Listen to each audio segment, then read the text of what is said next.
교회 소식을 말씀드리겠습니다. 올해 교회 표어가 힘써 하나님을 알자입니다. 열심히 말씀 보고 기도하시면서 힘쓰고 계시죠? 하나님을 전인격적으로 잘 알아갈 수 있는 은혜가 있기를 바랍니다.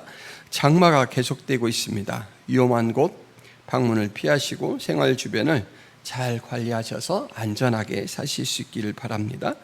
오후에는 인물별 성경 공부가 있습니다. 많이 참여하시기를 바라고, 수요 예배와 금요 기도회에 있습니다.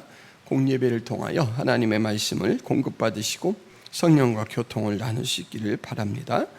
원하는 선교사님, 이길 한마음 선교사님, 김경민 목향이 선교사님 위해서 기도해 주시기를 바랍니다. 이상입니다. 이 시간에는 우리 이현종 성도님 환영하는 시간 갖도록 하겠습니다. 두 손을 활짝 펴서 우리 이현종 성도님, 좀 쑥스러워 하시겠지만 향하여 손을 펼치고, 너는 시냇가에 심은 나무라.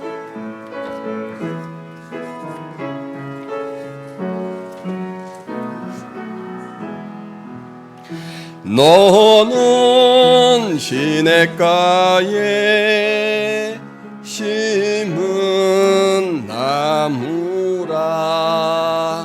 하나님의 사랑 안에 믿음 뿌리 내리고 주의 뜻대로 항상 사세요. 하나님 아버지, 주의 놀라우신 계획 가운데 이현종 성도님을 김포 성화교회에 이렇게 오전 예배에 출석하게 하여 주시니 감사합니다. 하나님, 이 가정을 주님께서 든든히 세워 주시옵시고 주인이 되어 주옵소서. 이현종 성도님이 이 가정의 신앙 세대주로 서게 하여 주옵소서. 이미란 집사님과 서준이와 규민이가 이루는 이 복된 가정, 우리 하나님께서 축복하셔서 이 경건의 세대가 왕성하게 성장하게 하여 주옵시고, 또 이 가정을 통하여 하나님께서 하시고자 하시는 일들이 성취되게 하여 주옵소서. 복음의 나팔수와 같은 가정 되게 하여 주옵시고, 하나님께서 능력을 나타내는 복된 가정 되게 하여 주옵소서. 이를 위하여 우리 이현종 성도님의 귀를 열어주시기를 간구합니다. 하나님의 은혜의 말씀이 하나님께서 직접 나에게 하시는 개인적인 말씀으로 들려지게 하여 주옵시고, 매 순간 붙드시는 하나님의 은혜를 늘 실감하며 살 수 있도록 도와주옵소서. 하나님, 일하시는 가운데 늘 안전하도록 지켜 주옵시고, 예배를 사모하며 또 하나님과의 만남을 사모하며 살아갈 수 있는 열심히 일도록 도와주옵소서. 김포 성화교회 성도들과 함께 믿음의 뿌리를 깊이 내리며 하나님 서로 섬기고 돕는 가운데 성숙해지는 은혜가 있도록 도와주옵소서. 귀한 영혼을 보내주심을 감사하며 예수 그리스도의 이름으로 기도하옵나이다. 아멘. 환영합니다. 그러므로 너희는 이렇게 기도하라. 하늘에 계신 우리 아버지여, 이름이 거룩히 여김을 받으시오며 나라가 임하시오며 뜻이 하늘에서 이루어진 것 같이 땅에서도 이루어지이다. 오늘 우리에게 일용할 양식을 주시옵고, 우리가 우리에게 죄 지은 자를 사하여 준 것 같이 우리의 죄를 사하여 주시옵고, 우리를 시험에 들게 하지 마시옵고 다만 악에서 구하시옵소서. 나라와 권세와 영광이 아버지께 영원히 싸움나이다. 아멘. 너희가 사람의 잘못을 용서하면 너희 하늘 아버지께서도 너희 잘못을 용서하시려니와, 너희가 사람의 잘못을 용서하지 아니하면 너희 아버지께서도 너희 잘못을 용서하지 아니하시리라. 아멘. 공간 복음서는 마태, 마가, 누가 이 복음을 지칭하는 말입니다. 그런데 이 공간 복음서에 공이, 그러니까 똑같이 이렇게 진술되어 있는 그런 내용들이 여러 가지가 있는데, 그 중에 하나가 뭐냐면 하나님 나라의 속성에 관한 예수님의 비유입니다. 오늘은 누가복음 버전으로 한번 확인해 보도록 하겠습니다. 예수께서 이르시되 하나님의 나라가 무엇과 같을까? 내가 무엇으로 비교할까? 마치 사람이 자기 채소밭에 갖다 심은 겨자씨 하나를 같으니 자라 나무가 되어 공중의 새들이 그 가지에 깃들였느니라. 또 이르시되 내가 하나님의 나라를 무엇으로 비교할까? 마치 여자가 가루 서말 속에 갖다 넣어 전부 부풀게 한 누룩과 같으니라 하셨더라. 아멘. 예수님은 먼저 하나님 나라를 겨자씨에 비유했습니다. 근데 겨자씨를 알아야 이 감이 오죠. 여러분, 겨자씨의 특징은 아주 작다라는 것입니다. 아주 작다. 핀셋 중에서도 의료용 핀셋이 되게 민감하죠. 근데 제가 이 겨자씨를 누가 이제 갖다 줘서 봤는데 의료용 핀셋으로 잡기도 어려워요. 그만큼 아주 세미한 크기, 이게 겨자씨입니다. 그래서 여기서 제가 이렇게 자랑을 하다 떨어뜨리면 찾아내기 어려울 만한 그런 크기인데, 이 작고 세미한 이 겨자씨가 땅에 심잖아요. 그러면 이제 식물이니까 생명력을 발휘할 거 아닙니까? 근데 무럭무럭 자라서 나중에는 뻣뻣한 줄기가 되고 가지가 돋아나서 크게 자라는 나무로 성장을 합니다. 그 손에 핀셋으로도 잡을 수 없는 그 세미한 놈이 아주 튼튼한 나무로 자라서 그 큰 나무 그늘에 막 새들이 깃든다라는 거예요. 놀랍죠? 참, 하나님께서 만드신 세상은 놀랍기 그지없습니다. 이렇게 이제 하나님 나라의 속성을 겨자씨에 먼저 비유를 했습니다. 두 번째는 뭐에 비유했습니까? 누룩에 비유를 했습니다. 누룩의 특징은 발효시킨다라는 거죠. 많은 곡식가루에 누룩 그냥 한 움큼을 싹 넣어놓고 좀 따뜻하게 시간을 두면 점점점 이 반죽 덩어리들이 커지죠. 그래서 이 반죽이 얼마나 불어날까라는 예상을 잘못하게 되면 이제 막 아랫목에 반죽이 넘쳐 흐를 수도 있습니다. 옛날에 그 왜 술빵이라는 거 쪄보셨죠? 어머니가 술빵을 찔 때 보니까 그렇더라고요. 예수님께서 천국의 속성을 말씀하시기 위해 끌어오신 겨자씨와 누룩의 공통점 뭘까요? 아주 세미한 놈이 어마어마하게 큰 나무로 자란다. 변화입니다. 변화. 이 겨자씨로 말씀하시고자 하시는 이 변화는 눈에 보이는 변화예요. 땅속에 심어놨더니 싹을 틔우고 줄기가 되고 잎이 나고 나무처럼 자라더라. 그래서 외적인 변화입니다. 눈에 보이는 가시적인 이 변화고, 물리적인 변화라고 한다면 누룩은 발효잖아요. 발효. 다른 그 재료들과 섞여서 눈에는 보이지 않지만 은밀하게 변화가 일어나요. 근데 이 변화도 폭발적입니다. 같이 읽은 성경 내용에서는 가루 서말을 이 누룩이 다 부풀린다라고 했는데 아마 요만큼 넣었을 거예요. 우리 어머니들이 주로 쓰는 용어로 하자면 선난 넣었을 겁니다. 선난 넣었는데 이 서말의 가루가 완전히 그냥 발효돼서 막 부풀어서 아주 빵을 찌면 부드럽게 그렇게 만들어지죠. 이것은 내적인 변화, 형질의 변화입니다. 하나님 나라를 예수님께서는 이 두 가지 초점으로 그 성격을 규정하셨어요. 하나님의 나라는 놀라운 변화를 일으키는데 눈으로 보이는 외적인 변화뿐만 아니라 내면의 성질까지 변화시킨다, 이 얘기를 하신 거예요. 그러니까 예수님께서 이 비유를 통해서 우리에게 알려주시고자 하시는 것은 뭐냐면, 야, 하나님 나라가 얼마나 놀라운 변화의 역동적인 가능성을 가지고 있는지 아느냐, 이 말입니다. 처음 하나님 나라가 도래할 때는 별것 아닌 것 같아 보일지라도 그것이 일으키는 놀랍고 획기적인 변화에 대하여 우리가 알기를 원하시는 겁니다. 여러분, 호수에 돌멩이 하나를 뚝 던지면 어떻게 되죠?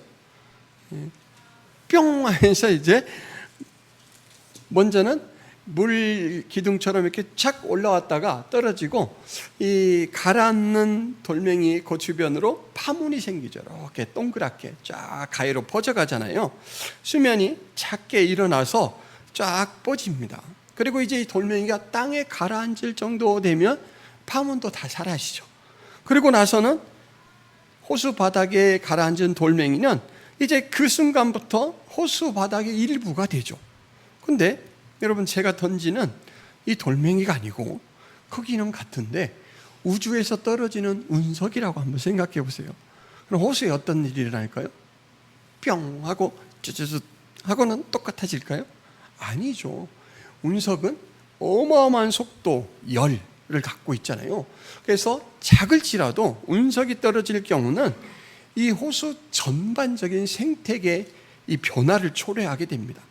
지금 예수님께서 이 겨자씨와 누룩의 비유로 우리에게 이야기하고자 하는 것은 바로 하나님 나라가 임하게 되면 그런 놀라운 변화가 일어난다입니다. 어디에 일어날까요? 여러분, 우리 교회 어디에 일어났나 보세요. 옆 사람을 보세요. 옆 사람에게 일어났습니다. 하나님 나라는 너희 안에 임한다 했어요. 그래서 그 놀라운 변화는 사람 안에 일어납니다. 사람 안에. 역사 속에 사건을 하나 말씀드려 보겠습니다. 지금부터 159년 정도 전 미국 상선 제너럴 셔먼호라는 배가 대동강을 거쳐서 이 평양까지 와서 평양에 정박을 했습니다. 그런데 이게 상선이잖아요. 그러니까 국가 문호를 개방하라 라고 이제 막 시위를 하면서 대포를 쏘고 또 이 평양 시민들을 이렇게 죽이기도 했어요.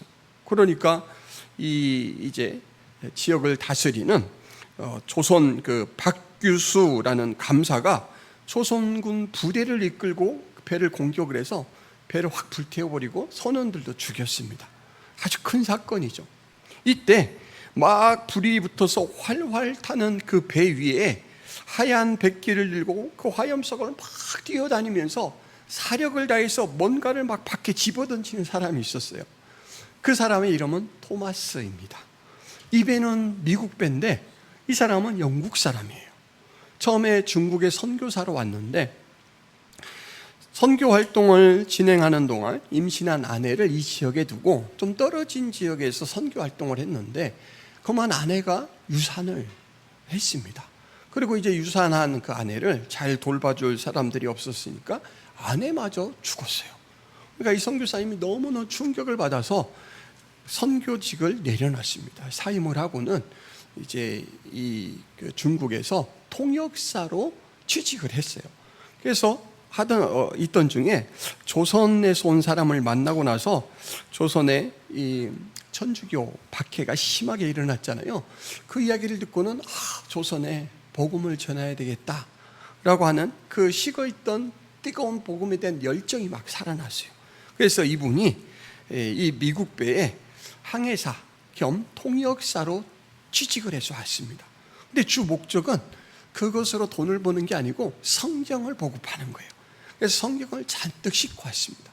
배 위에서도 성경을 나눠주고 이제 막 배가 불이 타니까 이 성경을 좀 누구라도 건져서 보라고 막 던진 거예요. 그리고 마지막에 남은 성경책을 이제 품고 안타 죽으려고 물속으로 뛰어내렸습니다. 바로 잡혔겠죠, 조선군에게.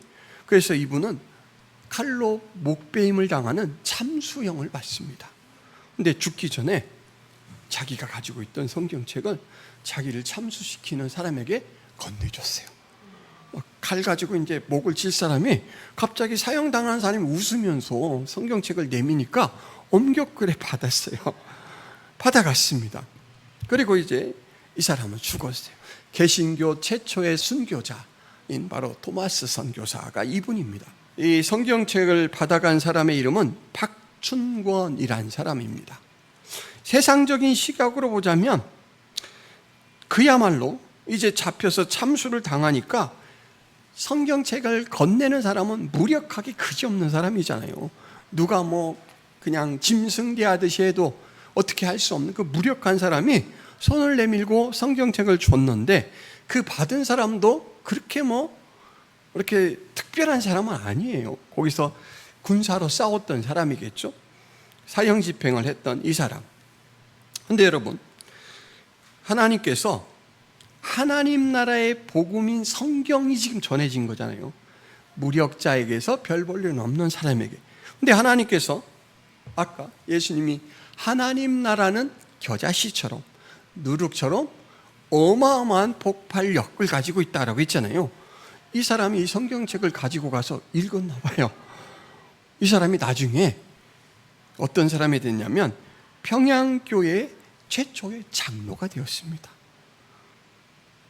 한번 생각해 보세요. 성경책을 가지고 가서 그 이에 우리가 듣지 못했던 그 사이에 일어났던 일, 아마 좀 막 마음이 괴로웠을 수도 있을 거예요. 전투 중에 어쩔 수 없이 사람을 해치는 건 그렇다 치지만 잡혀온 사람을 내가 눈과 눈을 마주보면서 칼로 그 사람의 목을 치잖아요.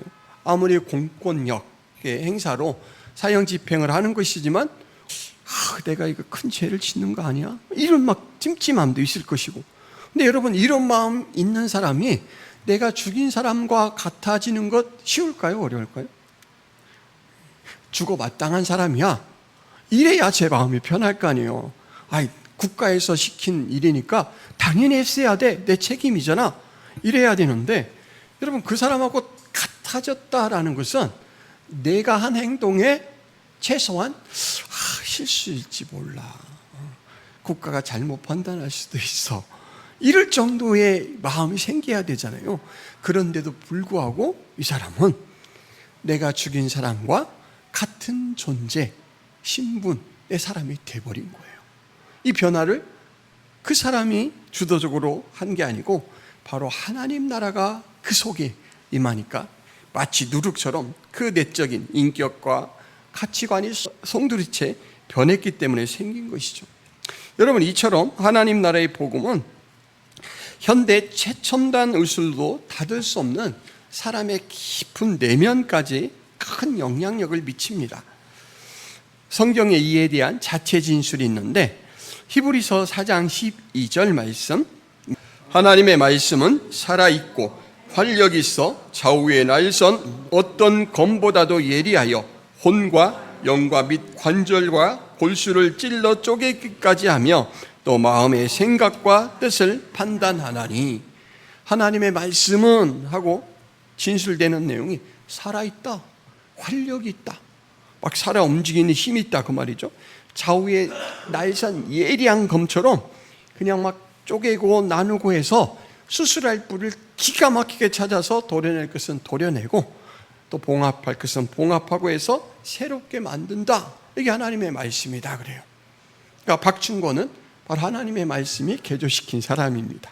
놀라운 하나님 나라 변화 경험한 사람이에요. 하나님 나라 복음을 듣고 믿고 신앙생활을 시작한 모든 사람은 다 이 하나님 나라의 변화 과정 속에 있는 것입니다. 자, 있는 것입니다. 있는 것입니다. 남 얘기가 아니고 내가 그 과정 속에 있는 것이에요. 왜냐하면 나에게 하나님 나라가 임했으니까. 인지하십니까? 내가 그 놀라운 하나님 나라의 변화 속에 있다. 나 변화를 겪고 있으니까 잘 모르겠어요. 여러분, 이해합니다. 왜냐하면 우리는 엄청 빠르게 돌아가는 지구 위에 살고 있으면서 우리의 기반이 그런 운동 중이라는 사실을 인지하지 못합니다. 하나님 나라의 이 변화가 우리 안에서, 우리 주변에서 놀랍게 일어나도 우리가 인지하지 못하는 경우가 참 많아요. 근데 오늘 말씀을 통해서 그럼에도 불구하고 변화가 시작되었고 진행 중이다라는 것을 이제 말씀 예배를 끝낼 때쯤 이렇게 공감할 수 있기를 바랍니다. 오늘은 주기도문 세 번째 시간입니다. 세 번째 주기도문 내용을 이제 다루고 있는데, 그 내용 중에 오늘 살펴볼 부분은 우리에 관한 두 번째 청원입니다. 우리에 관한 첫 번째 청원은 일용할 양식을 주십시오. 두 번째 청원은 우리가 우리에게 죄 지은 자를 사하여 준 것 같이 우리의 죄를 사하여 주시라라는 청원입니다. 바로 이 청원이에요. 12절 말씀, 우리가 우리에게 죄 지은 자를 사하여 준 것 같이 우리 죄를 사하여 주시옵고, 이 말씀. 여러분, 이 청원의 핵심이 무엇으로 보입니까? 저는 제가 앞에 말씀드린 변화로 보입니다. 변화. 왜냐하면 죄인이 용서를 받는 것, 그래서 새롭게 되는 것은 변화 중에서도 가장 상질의 변화죠. 죄인이 의인이 되는 변화, 이것을 지금 요청하고 있습니다. 이 청원에서 마태가 사용하는 이 죄를 가리키는 용어가, 히브리에서는 죄를 가리키는 용어가 몇 가지가 있는데, 이 죄를 가리키는 용어가 오페일레마라는 말입니다. 이 오페일레마는 그 첫 번째 의미가 빚입니다. 빚, 부채. 부채. 같은 내용을 진술하는 누가는 하마르티아라는 표적에서 벗어나다라는 이 죄와 그리고 지금 마태가 쓰고 있는 이 오페일레마 죄는 곧 빚, 부채다라는 말을 혼용해서 씁니다. 그래서 이 히브리인들이 죄에 대해서 퍼뜩 가장 먼저 떠오르는 개념이 뭐냐면 빚을 진다라는 것입니다. 빚을 진다. 우리나라 사람들은 이 죄관이 조금 두루뭉실해요. 그래서 도덕적인 죄, 좀 도리를 다하지 못한 죄, 사람 노릇을 다하지 못한 죄부터 실질적인 이제 물질의 손해를 일으킨 죄, 또 폭력으로 유해를 가한 죄 다 포함합니다. 그런데 이 히브리 사상의 개념에서 죄는 가장 먼저는 빚이에요. 빚. 빚은 빚을 지면 어때요? 빚을 지면 빚도 우리나라는 좀 두리뭉실한 개념을 가지고 있습니다. 빚 있어 없어? 빚 하나 없이 사는 사람이 어디 있어요? 그죠? 다 빚 있나요? 근데 사람들이 생각할 때 빚은 꼭 돈을 가지고 지는 빚뿐만 아니라 갚아야 될 은혜, 도리, 이것들이 있는 것도 빚이 있다 그래요. 아이 빚졌어 이러고 내가 언제 맛있는 걸로 원수 갚아줄 거야? 이렇게 하는 거, 이게 빚이죠. 근데 우리나라 사람들이 생각하는 그런 두루뭉실하고 포괄적인 개념으로 이 히브리 사람들은 빚을 생각하지 않습니다. 마태복음 18장 24절 25절 이 말씀도 직접 읽어야 실감이 납니다. 결산할 때 10,000달란트 빚진 자 하나를 데려오매 갚을 것이 없는지라 주인이 명하여 그 몸과 아내와 자식들과 모든 소유를 다 팔아 갚게 하라. 와, 빚이 이래요, 빚이. 자, 갚을 능력이 없어요. 이때 10,000달란트는 어떤 분은 16년째 품삯이라고도 하고 어떤 사람은 도저히 갚을 수 없는 금액이라고 얘기를 합니다. 근데 이것을 빚진 사람이 갚을 능력이 없으니까 뭐라고 말하냐면 네 몸을 팔아라. 네 아내와 자식들을 그리고 네가 가진 모든 걸 팔아라. 당연한 거 아니냐 이렇게 얘기를 하는 거예요. 그러니까 히브리 사람들 그 사상에서 빚은 신분과 삶을 규정하는 중요한 요소예요. 나를 자유를 빼앗기게 만드는 것, 내 가족을 잃어버리게 만드는 것, 그것을 해결하지 않고서는 도저히 살아갈 수 없는 인간 구실을 하지 못하게 만드는 게 빚이에요. 그런데 이 빚의 개념으로 죄를 바라본다라는 거예요. 하나님과 나 사이에 있는 죄는 해결하지 않고는 도저히 하나님과의 관계가 회복될 수 없게 만드는 빚과 같은 것이다. 나는 해결해야 할 빚을 가진 존재다. 이것이 이제 죄인된 인식을 가진 사람들 모습입니다. 저는 참 아름다운 곳에 살았습니다. 저의 고향은 무주입니다. 무주. 제가 무주에 살 때는 좋은지 몰랐는데 무주에서 나오고 나니까 입만 열려면 자랑하게 돼요. 산수가 너무너무 좋아요. 이 고향집에서 무주에 있는 가장 아름답고 높은 산 덕유산을 올라가려면 처음에는 한 2시간 정도 골짜기 길을 갑니다. 햇빛도 잘 들지 않고요. 막 나무들이 우거져서 옆에 있는 산등성이도 안 보여요. 덕유산은 당연히 안 보여요. 한 2시간을 막 땅만 바라보고 그냥 땀은 펄펄 흘리면서 가야 됩니다. 그러고 나면 이제 덕유산과 나란히 있는 산등성이 올라가게 돼요. 그때부터는 덕유산을 옆으로 보고 가게 됩니다. 그러니까 왼쪽으로 계속 덕유산이 보여요. 그런데 바로 접근은 못하고 1시간 반 정도를 그 옆 등성이로 계속 올라갑니다. 그러고 나서는 이제 덕유산과 연결된 드디어 그 봉우리를 통해서 덕유산으로 가요. 이 시간도 1시간. 그러니까 되게 오래 걸리죠. 근데 제가 걷는 시간이 그렇습니다. 저는 산에서 태어나서 산에서 살아서 거의 산다람쥐 수준의 이런 걸음으로도 거의 한 4시간 정도 걸립니다. 그러니까 여러분들이 가시려면 한 6시간 내지는 6시간 반을 걸어야 덕유산 정상에 오를 수가 있습니다.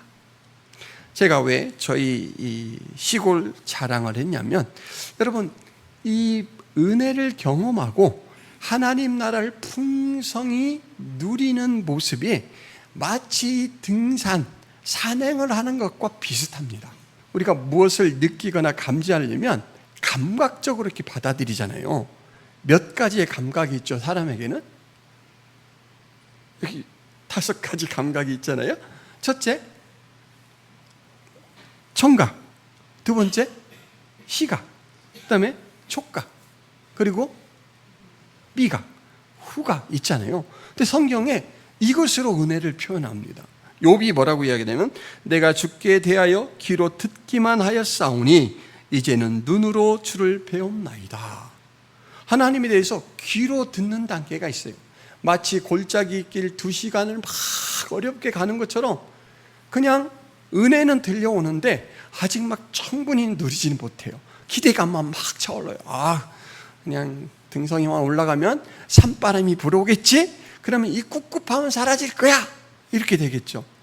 욥이 듣는 게 더 좋다고 했습니까? 눈으로 보는 게 더 좋다고 했습니까? 우열관계를 따지자면 어느 게 더 좋은 감각입니까? 예전에는 들었는데 이제는 봅니다. 그러니까 뒤에 게 훨씬 좋죠. 눈으로 보는 단계가 있습니다. 눈으로 보는, 목도하는 단계가 있어요. 자, 여러분, 다시 등산, 산행으로 제가 안내를 하자면 골짜기 길을 막 가다가 딱 이제 드디어 덕유산이 보이는 옆 산등성이로 올랐었어요. 이제 손수건 꺼내서 땀도 좀 씻어내고 물도 벌컥벌컥 마시고, 그리고 이제 간음을 하죠. 저 덕유산 정상에 내가 언제까지 올라갈 수 있겠는데, 간음을 하고는 너무 멀면 도시락을 내놓고 도시락을 까먹습니다. 그리고 남은 에너지, 내 힘을 이제 효율적으로 잘 쓰기 위해서 저기 가서 한 번 쉬고 저기 가서 한 번 쉬고 계획을 세웁니다. 계획을 세워요. 그러니까 보는 단계가 되면 안목이 생기는 거예요. 그래서 무엇을 할까? 무엇을 하면 더 좋을까? 이런 것들이 생기는데 은혜도 그렇습니다. 은혜도 듣고 있을 때는 마냥 나는 이제 세상에서 걱정할 거 없이 살 수 있는 존재가 됐어. 가장 행복한 것을 소유한 사람이야. 너무너무 행복해. 그런데 한 단계가 딱 올라가고 나면 이제는 보여요. 그렇다면 내가 뭐를 해야 될까? 하나님 나를 이렇게 사랑해 주시고 놀라운 변화를 일으키시는데 나는 어떻게 반응해야 하나님 앞에 잘하는 것일까? 그리고 산행을 하는 사람이 보이는 정도까지 올라오고 나면 이제는 좀 마음의 여유가 생겨서 옆 사람을 돌볼 줄 압니다. 그래서 이 사람도 골짜기 길을 똑같이 걸어온 사람이지? 그러면 이제 막 격려돼요. 아이고 이제 힘든 건 다 지났어요. 힘내세요. 얼마 안 남았어요. 그리고 이제 사탕도 하나 주면서 이거 달달하게 까서 드시면서 가세요. 어디서 오셨어요? 이러면서 사랑을 챙겨요. 은혜를 보는 정도 단계 된 사람이 그런 안목이 생긴다라는 거예요. 오늘 이 말씀, 내가 나에게 죄 지은 자를 용서해 준 것 같이 나의 죄를 용서해 주시옵소서, 이런 청혼을 드리는 정도, 자발적으로 이런 청혼을 드리는 정도라면 저는 보는 단계 정도의 은혜에 도달한 사람이라고 생각합니다. 여러분, 몸을 팔고 아내를 팔고 자식을 팔고 모든 소유를 팔아서 해결해야 될 만큼 죄가 심각한 문제다 라는 인식이 드는 것은요, 은혜가 먼저 공급됐을 때예요. 어느 정도 은혜를 느꼈을 때 그 사실이 깨달아집니다. 저는 이 과정을 어디서 겪었냐면 군 생활을 할 때 겪었습니다. 처음에는 아까 골짜기를 가는 것처럼 너무나 좋아서 행복했는데 이 부대에서 한 달 정도 이제 꾸준하게 새벽 기도를 가다가 그 새벽 기도 시간에 큰 은혜를 받고 은혜의 그 접촉점이 많아졌어요. 그러고 났는데 갑자기 나는 하나님 앞에 찬양으로도 믿음을 고백하고 기도로도 고백하고, 그런데 하나님이 살아계시다라는 걸 나타내는 것은 말씀밖에 없잖아요. 그러니까 나는 여러 가지로 이렇게 했는데 하나님은 한 가지로만 주시네. 이거 혹시 짝사랑 아니야? 이런 생각이 드는 거예요. 내 죄가 해결되지 않았으면 어떡하지? 그때쯤에는 이제 저도 죄가 얼마나 무서운 놈인지를 알게 됐어요. 여러분, 세상에서 사람의 죄를 달 수 있는 저울이 있을까요? 없습니다. 그런 말이 성경에는 없어요. 그런데 죄의 속성을 알면 이 세상에서 사람의 죄의 무게를 달 수 있는 저울은 없어요. 그만큼 우리 죄가 무거워요. 그 죄에 대해서 알고 나면 괴롭습니다. 제가 한 달간 얼굴에 기쁨이 사라졌어요. 죄를 해결받지 못했을 수도 있다라는 생각이 드는 순간 사라졌습니다. 지금 이 두 번째 우리에 관해서 청원을 할 수 있는 사람은 그 감각이 생긴 사람이에요. 그 감각이 볼 수 있는 안목, 하나님의 은혜가 무엇이고 그렇다면 그 은혜가 지시하는 방향이 무엇인 줄 아는 사람. 그러나 나는 그렇게 참하기 어렵다.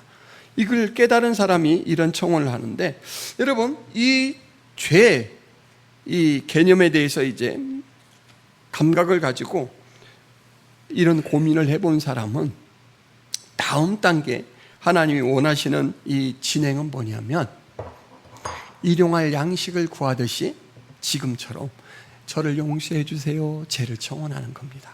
저는 도저히 제 힘으로 해결할 수 없으니까 하나님, 제가 성경을 통해 그 비결을 알았습니다. 탕감밖에는 없네요. 하나님 앞에 용서함 받는 거 말고는 없네요. 그래서 매번 죄 용서를 청원해요. 그런데 오늘 이 죄 용서를 청원하는 데 있어서 놀라운 진술이 하나 따라붙고 있습니다. 그게 뭐냐면, 우리가 우리에게 죄 지은 자를 사하여 준 것 같이입니다. 자, 잠깐 쉼표를 찍을 테니까 돌아보시기 바랍니다. 나는 누구의 죄를 얼만큼 용서했습니까? 지금 이 진술을 보자면 딱 그만큼 내가 용서받는 거잖아요. 그렇죠? 자신 있습니까, 집사님? 저는 용서를 만땅 받을 자신 있습니까? 이 말씀이 우리말로 보자면 마치 조건, 은혜를 받는 조건처럼 이렇게 진술된 것처럼 보입니다. 그러나 그렇지 않습니다. 원래는 우리의 죄를 용서해 주옵소서가 먼저 나와요. 그리고 우리가 우리의 죄를, 우리에게 죄 지은 자를 용서해 주신 것처럼, 마태는 완료형으로 쓰고 누가는 진행형으로 쓰는데, 이것은 동시 진행된다라는 그런 뜻을 나타내는 완료형이라고 합니다. 하나님이 제 죄를 용서해 주신 것처럼 저도 다 용서하겠습니다. 동시 진행. 그러니까 은혜를 받은 자는 은혜를 베풀 줄 아는 자가 되는 거예요. 이게 바로 하나님께서 우리에게 원하시는 모습입니다. 은혜를 경험한 자의 바른 모습이에요. 습관이 버릇이 된다라는 말이 있습니다. 사실 이 말은 말장난 같은 말입니다. 언어 유희와 같아요. 습관과 버릇은 비슷한 의미가 있어요. 그래서 사전에 찾아보면 유희어에, 습관의 유희어에 버릇이 있습니다. 어떤 행위를 오랫동안 되풀이하는 과정에서 저절로 익혀진 행동 방식, 오랫동안 자꾸 반복하여 몸에 익어버린 행동, 이것을 습관, 버릇이라고 해요. 근데 잘 들어보세요. 하나님의 은혜를 받고 또 받고 또 받고 이래요. 도저히 갚을 수 없는 빚을 탕감받고, 괜찮아 너 어떻게 할 수 없는 거 알아, 그냥 나오기만 해. 내가 없는 것처럼 그렇게 생각할 때니까 이것 때문에 안 나오려고만 하지 말어. 이 은혜를 너무너무 받는 거예요. 그러고 나면 자기도 좀 찔리는 게 있어요. 내가 이렇게 용서를 받는구나. 그러면서 이제 자기도 좀 다른 사람에 대해서 관용이 생겨요. 그러고 나서 다른 사람의 죄를 용서할 수 있는 여력이 생겨요. 그러니까 은혜를 습관처럼 받을 때 용서할 수 있는 버릇이 생기는 거예요. 저절로 절대 안 됩니다. 은혜를 받고 받아야 되는 것입니다. 상습적으로 하는 일은 어느 정도 시기가 지나면 무의식적으로 행하게 되고 몸에 익게 됩니다. 그것이 더 지속되게 되면 자연스러운 행동으로 이어지는데, 오늘 이 청원이 바로 그 말씀이에요. 내가 나에게 죄 지은 자를 주님이 나에게 한 것처럼 용서합니다. 용서하는 삶을 살겠습니다. 은혜를 받을 뿐만 아니라 은혜를 표현하는 자로 살겠습니다. 이것은 성도가 할 수 있는 높은 수준의 신앙 반응입니다. 우리가 하나님 나라를 확장한다 그러잖아요. 그럼 하나님 나라를 확장한다 그러면 보통 사람들은 전도를 해서 많은 사람들을 예수 믿게 하는 자리에 모시고 오는 것, 교회의 교인을 늘리는 것만 생각하는 경우가 많습니다. 하나님 나라를 확장하는 것은 바로 이런 태도예요. 내가 받은 것을, 그것을 나타내는 거예요. 아까 제가 은혜를 실감하고 하는 그 감각에 대해서 두 가지를 살펴봤죠. 하나는 뭐였습니까?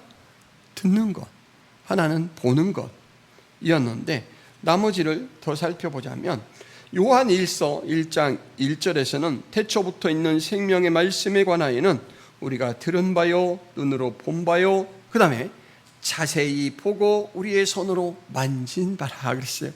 만진다. 여기까지 제 촉각이고요. 요한복음 4장 32절 말씀에서는 예수님이 이런 말씀을 하셨어요. 이르시되 내게는 너희가 알지 못하는 먹을 양식이 있느니라. 몸에 필요한 에너지를 주는 양식을 구하러 마을에 갔다 온 제자들이 예수님께 먹을 걸 드리려고 했더니 예수님이 하신 말씀이에요. 나에게는 너희들이 알지 못하는 양식이 있다. 그런데 누가 갖다 줬나 봐 했는데 그걸 뜻하는 게 아니고 하나님 나라의 일을 하는 것, 이것을 예수님이 그렇게 표현한 것입니다. 그리고 바울은 뭐라고 이야기하냐면 고린도후서 2장 14절에 항상 우리를 그리스도 안에서 이기게 하시고 우리로 말미암아 각처에서 그리스도를 아는 냄새를 나타내시는 하나님께 감사하노라.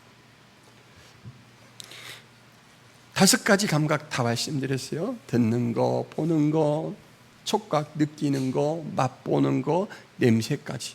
근데 이 전환이 말씀으로 쭉 진행될 때 예수님이 하신 거에서 나에게로 넘어온다는 사실을 발견했습니까? 마지막 말씀에 항상 우리를 그리스도 안에서 이기게 하시고 우리로 말미암아 각처에서 그리스도를 아는 냄새를 나타내시는 하나님께 감사하노라.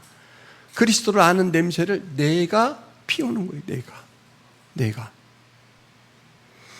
제 용서를 받고 그 은혜에 감격하며 사는 사람들이 살아가는 생활 방식으로 때로는 다른 사람에게 듣게 만드는 복음이 됩니다.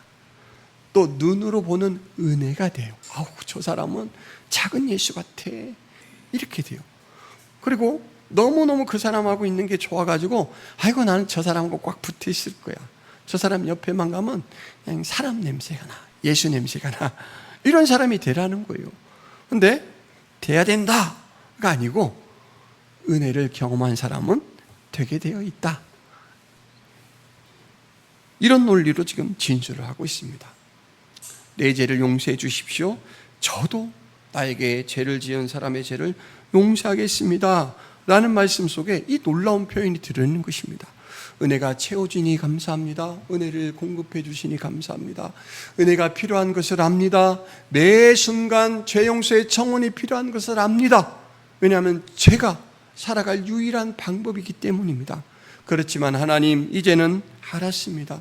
제가 그렇게 함으로써 하나님을 이 세상에 나타낼 수 있는 편지도 되고 냄새도 되고 그림자도 되는 것이군요. 이 청원이 여기 있습니다. 여러분 그렇게 사시기를 바랍니다.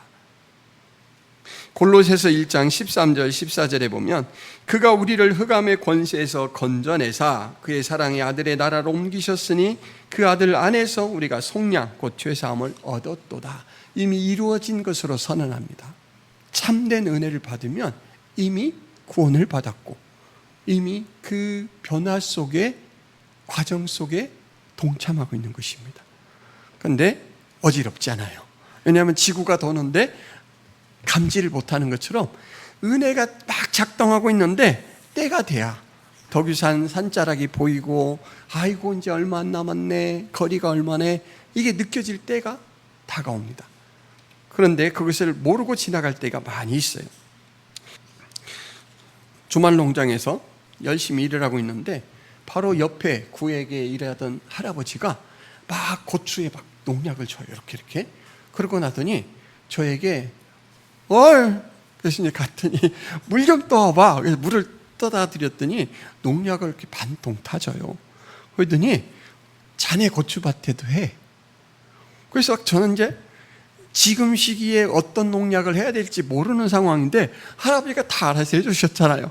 고맙습니다, 감사합니다 하고 막 뿌렸죠. 여러분, 제가 이 할아버지에게 참 이쁨 받죠. 왜 이렇게 예뻐해 주시는 걸까요? 제가 좀 예쁘게 생겼지 않습니까? 공감하십니까? 동의 못합니까? 이 할아버지가 물꼬를 내자라고 할 때 제 땅이 이렇게 그 물꼬 때문에 좀 손해보는 거를 그냥 기꺼이 감사하면서 네 알겠습니다 하고 파드렸어요. 이런 행동 때문에 예뻤을까요? 예뻤겠죠. 그런데 이분이 왜 저에게 농약을 줬을까요? 너도 해라. 여러분, 고추밭에 드는 병은요, 전염성이 아주 강합니다. 그래서 자기 고추밭에 농약을 잘 해놨잖아요. 근데 제가 관리를 못해서 제 밭에 병이 들면 금방 퍼집니다. 그러니까 그분은 제가 예뻐서도 좋아서도 주셨겠지만 제 밭에 고추를 관리하게 함으로써 자기 밭의 고추를 관리하게 하시는 지혜가 있는 거예요. 오늘 말씀 14절 15절 말씀, 너희가 사람의 잘못을 용서하면 너희 하늘 아버지께서도 너희 잘못을 용서하시려니와 너희가 사람의 잘못을 용서하지 아니하면 너희 아버지께서도 너희 잘못을 용서하지 아니하시리라. 은혜를 받게 하는 수단, 근거는 아닌데요, 우리가 다른 사람을 용서하는 그 용서의 헤아림이 하나님께서 우리를 헤아리는 헤아림과 연결되었다라는 말씀입니다. 고추밭과 연결시키자면 다른 사람의 고추를 관리해서 내 고추를 튼튼하게 만드는 것처럼 여러분, 내가 행하는 모든 것들은 결국 하나님이 나에게 해주시는 동기, 원인으로 작용합니다. 그 말씀을 다른 말씀에서 살펴볼 수가 있는데 아까 잠깐 읽어드렸던 그 말씀, 만달란트 빚진 자가 이제 해결할 방법이 없으니까 탕감을 해줬습니다. 그래, 다 용서해줄 테니까 잘 살아봐라. 근데 그 사람이 나가다가 자기에게 100데나리온 빚진 사람을 만났어요. 한 3개월 정도 봉급 정도의 돈이라고 해요. 근데 그 사람을 만나니까 그 사람도 넙죽 엎드리면서 아이고 언젠가는 갚을 테니까 좀 봐주세요. 멱살을 잡고 뭔 소리야, 내가 얼마나 차만 뒀는데 가면서 막 이렇게 흔들면서 다 팔아서 갚아 하고 막 때리고 못되게 굴었어요. 그랬더니 그 옆에 지나가던 탕감받은 사실도 안 사람이 주인에게 가서 일러줬어요. 만달란트 탕감받은 사람이요, 아이고 저기 사후시장 그 앞에 가다가 자기에게 빚진 사람을 만나더니 온갖 창피를 다 주고 아주 초죽음을 만들어놨어요. 그랬더니 그 주인이 다시 불러와요. 야, 나는 너를 그렇게 은혜를 베풀어 줬는데 너는 왜 그러냐? 그러면서 앞에 탕감 취소 이렇게 했습니다. 그냥 용서라는 주제만 이야기한다면 이 이야기를 할 필요가 없죠. 근데 용서의 성격에 대해서 예수님께서 이 비유를 통해서 내가 베푼 은혜가 너에게 미쳤다면 이제는 그것은 그냥 한쪽에 쌓여있는 소유한 은혜가 아니고 너를 폭발적으로 변화시키는 은혜다. 변화가 일어나지 않는다면 정말 그 은혜가 은혜로 작용한다라고 할 수 없는 것이다. 이것을 이 비유를 통해서 나타내 보이십니다. 여러분, 우리가 하나님의 관점으로 사람을 볼 수 있기를 바랍니다. 예전에는 시기하고 질투하는 대상이었던 사람이라면 이제는 사랑해야 될 사람, 섬겨야 될 사람으로 볼 수 있는 그 시각을 가져야 은혜가 공급된 그런 사람에게 있어서 일어날 바른 반응이다라는 것이죠. 그리고 이미 내 죄를 어찌할꼬 라는 것까지 생각할 수 있는 그런 단계라면 나에게는 충분한 은혜가 임했다라는 것, 그 은혜를 입은 자로서 그 은혜를 소중히 다룰 수 있는 여러분들이 되기를 바랍니다. 하나님, 은혜를 늘 사모하고 은혜를 누리며 살아가는 존재일 뿐만 아니라 우리의 말과 모든 생활 행실 속에서 그 은혜가 존재함을, 그 은혜를 베풀어 주시는 주인이 계심을 나타내는 삶을 살아갈 수 있도록 도와주옵소서. 예수 그리스도의 이름으로 기도하옵나이다. 아멘.